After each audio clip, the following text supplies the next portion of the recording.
What do psychics actually do? Is it all a ruse made for gullible people, or are they actually talking to dead relatives? Well, what if I told you that it's none of these two? I spoke to a former medium and she shared the truth about the practice. Okay, so this was about after high school. I went to college and I sobered up, basically. I stopped doing drugs. I had overdosed at one point.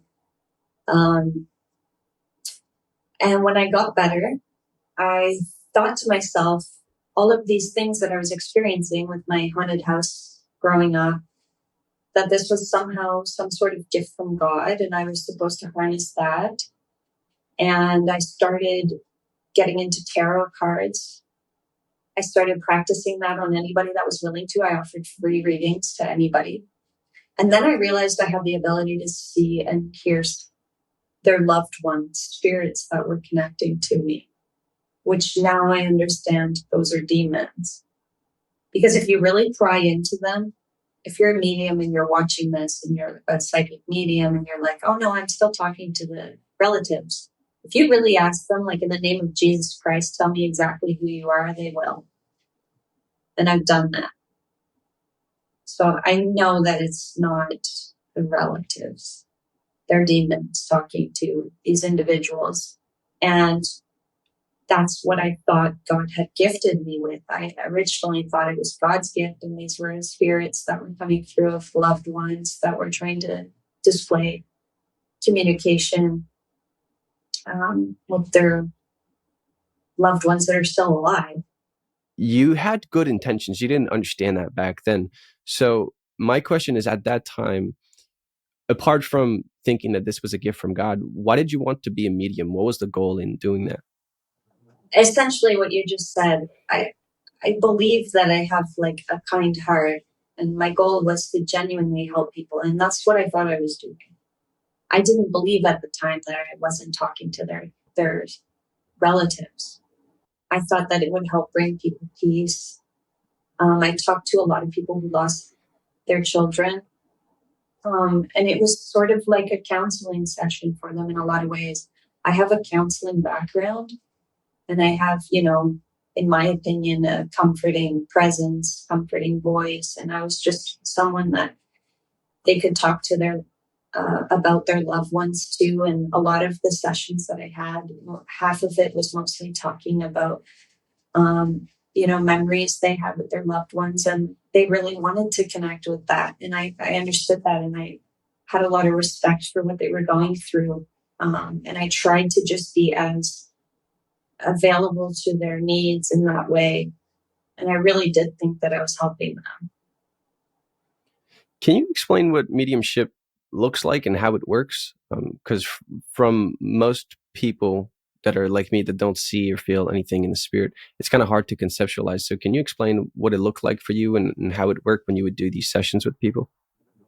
When you space out, like when you close your eyes and picture an apple, I would get that vision while I'm awake, and it would connect to the person that was in front of me.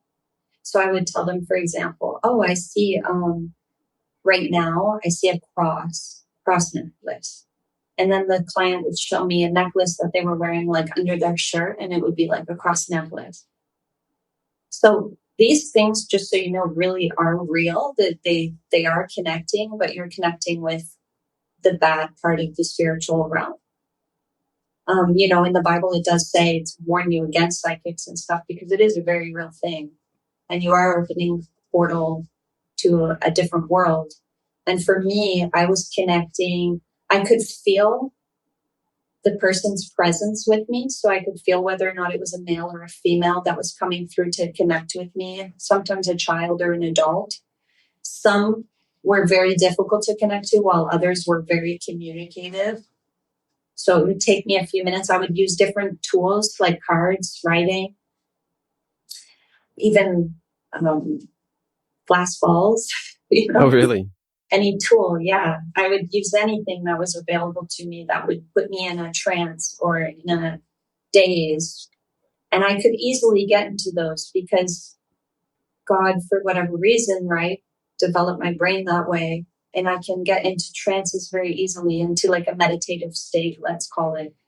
when you're sleeping or when you're very relaxed, your mind just thinks, and for a lot of people, they can see, and so I would have a memory from like my childhood, and I would say, I think this happened to that person also.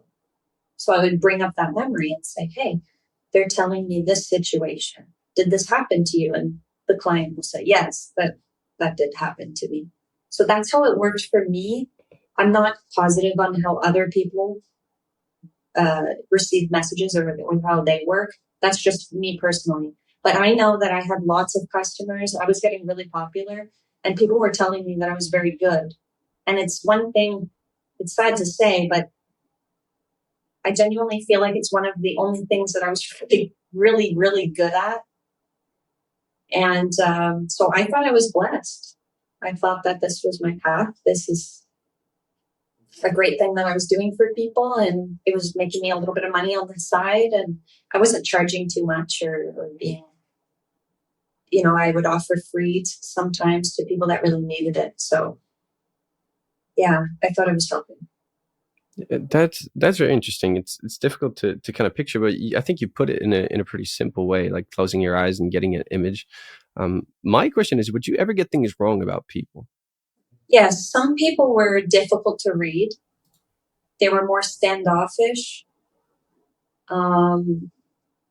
Maybe they were Christian and they prayed to protect themselves from something like myself, because sometimes people came to me, they didn't want to come. Their friends forced them to. Those people were very difficult to read because I think they just didn't want to be read. So the flow of information was very blocked off. So yeah, sometimes it was difficult to read readings, but I think it was my nervousness possibly as well, because if someone was standoffish with me, I would reflect that and I would get nervous.